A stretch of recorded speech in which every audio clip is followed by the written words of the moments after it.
The Supreme Court building behind me, where Justice Ruth Bader Ginsburg argued landmark cases and later issued historic decisions. Tonight is once again at the center of a monumental battle, the presidential election.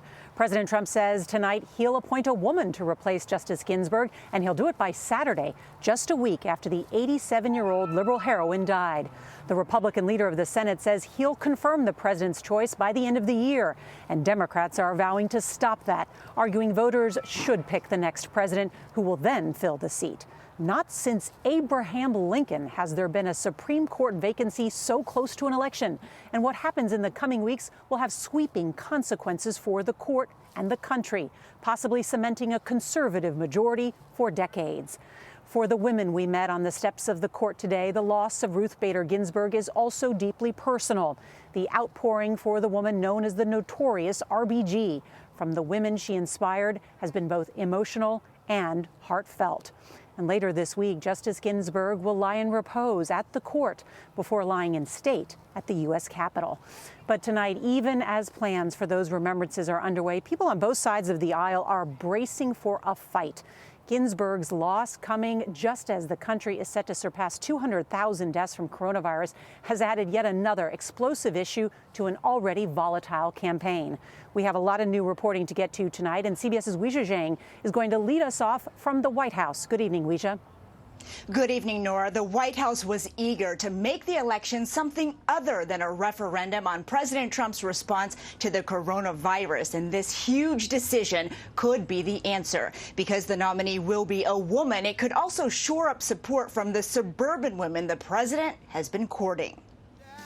On his way to a campaign rally in the key swing state of Ohio, President Trump told reporters it is his duty to nominate a justice to the Supreme Court.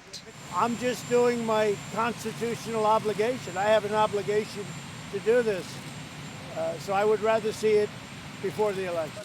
Ruth Bader Ginsburg's death gives the president the chance to nominate his third Supreme Court justice, which could make it a 6-3 conservative majority ahead of November 3rd, and one that would shape the court for decades. Mr. Trump said he plans to meet with some of the candidates before making a choice. 5 women are being looked at and vetted very carefully. CBS News has learned U.S. Court of Appeals Judge Amy Coney Barrett, who was at the White House today, and Judge Barbara Lagoa are the top 2 contenders. 48-year-old Barrett is a mother of 7 who has won over religious conservatives for having anti-abortion views. I see no conflict between having a sincerely held faith and duties as a judge. President Trump considered nominating Barrett when Justice Anthony Kennedy retired in 2018. 52-year-old Lagoa is a first-generation Cuban American from the critical battleground state of Florida. My family fled from a totalitarian regime where the whim of a dictator could determine what the law was. Lagoa has a longer judicial record than Barrett, and she was confirmed to the Court of Appeals with bipartisan support. No, it says the president is supposed to fill the seat. The Supreme Court vacancy has led to a new rallying cry during campaign events. Over the weekend, Mr. Trump also boasted about his response to the coronavirus. Somebody said, "What grade would you give yourself?" I said, A+.